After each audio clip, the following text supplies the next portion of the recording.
Kayak gini, ya saya membaca tuh berulang kali orang bertanya, "Mas Gibran janjinya gimana?" Ya saya harus mengatakan, ini bukan karena saya orang bayarannya Gibran ya, tapi saya baca ulang tuh apa yang dikatakan Gibran pada tahun 2024 loh ini. Dia ngomong itu pada saat kampanye, dia bilang ada syaratnya. Kalau dia bicara tentang harusnya ekonomi kita bergerak ke arah mana, oke. Dia menyebut beberapa hal, misalnya saja dia menyebut kalau kita bisa menjalankan hilirisasi, dan itu hilirisasi dari nikel sampai pangan ya, bukan cuma nikel.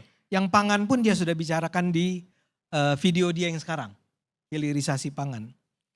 Itu kan artinya kita bukan cuma mengekspor bahan-bahan mentah kita, termasuk nikel, termasuk tanam hasil pertanian kita. Tapi diolah dulu di dalam negeri, baru kemudian bisa dijual.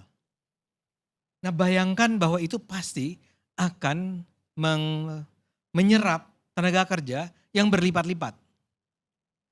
Termasuk juga seperti tadi saya sempat ngobrol sama Bung Iqbal, dia juga menyebut tentang misalnya smelter lah ya. Smelter yang diperlukan buat hilirisasi. Smelter itu kalau didirikan di banyak tempat, yang tadi Bang Iqbal mengatakan sayangnya ini bukan di Papua dibangunnya ya, harusnya di Papua.